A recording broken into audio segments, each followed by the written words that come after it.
Et si la plus grande révolution de l'histoire du football n'était ni en Europe, ni en Amérique du Sud? Et si elle était déjà en train de se produire sous nos yeux en Afrique? Depuis le début de cette Coupe du Monde 2026, quelque chose d'incroyable est en train de se passer. Le Maroc fait tomber les certitudes, la Côte d'Ivoire bouscule les pronostics, l'Égypte impressionne, le Ghana résiste à l'Angleterre, la RDC tient tête au Portugal. Et pendant que tout le monde regarde les résultats, certains observateurs se concentrent sur quelque chose de bien plus inquiétant pour les grandes nations européennes. La manière dont ces équipes africaines jouent, une intensité, une discipline tactique, une organisation collective, une maturité rarement observée auparavant. Et c'est précisément ce qui aurait attiré l'attention d'un homme, Pep Guardiola, le coach considéré par beaucoup comme le plus grand stratège du football moderne.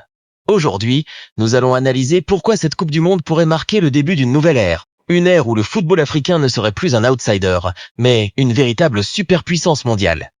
Et croyez-moi, la conclusion risque de faire débat.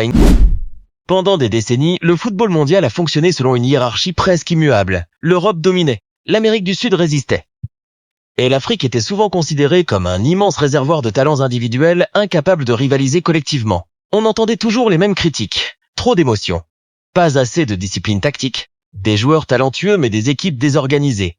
Ces phrases ont été répétées pendant des années. Pourtant, depuis quelque temps déjà, les signes d'un changement apparaissaient.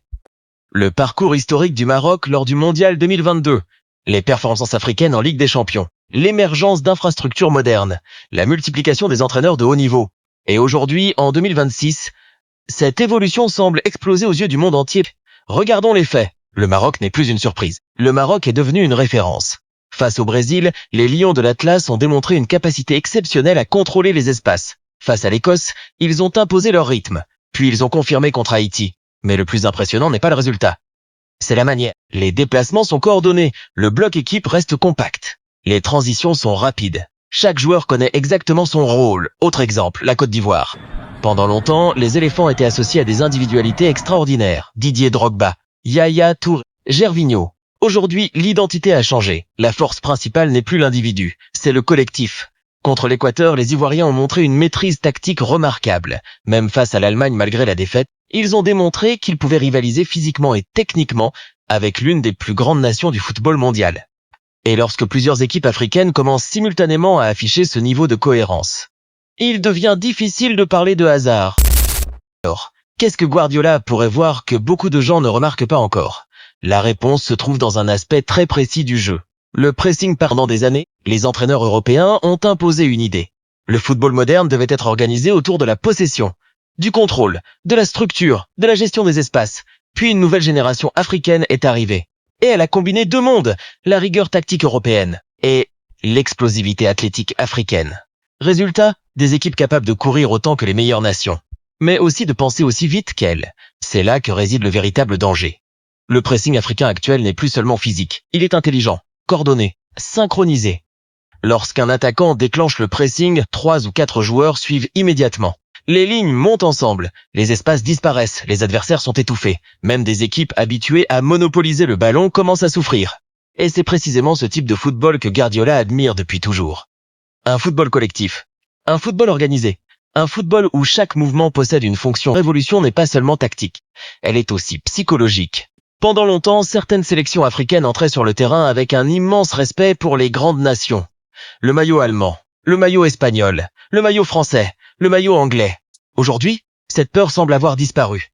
Les nouvelles générations ont grandi en jouant dans les plus grands clubs européens. Elles côtoient les stars mondiales tous les week-ends. Elles ne considèrent plus les grandes nations comme des géants. Elles les considèrent comme des adversaires. Et cette différence change tout.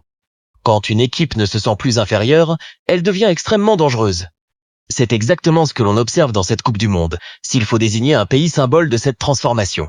C'est probablement le Maroc. Le Royaume a investi massivement dans les infrastructures, les académies, la formation, les centres de performance. Le complexe Mohamed VI est aujourd'hui cité parmi les meilleures installations du monde. Mais surtout, le Maroc a démontré qu'une vision à long terme pouvait transformer une nation entière. Le succès de 2022 n'était pas un miracle, c'était un projet. Et ce projet inspire désormais de nombreux pays africains. La Côte d'Ivoire, l'Égypte, le Sénégal, le Ghana, l'Algérie, la RDC, tous avancent dans la même direction. Et c'est peut-être cela qui inquiète le plus les puissances historiques, parce que cette progression semble durable. La grande question est désormais simple. Une nation africaine peut-elle gagner cette Coupe du Monde? Pendant longtemps, la réponse aurait été non. Aujourd'hui, personne ne peut l'affirmer avec certitude.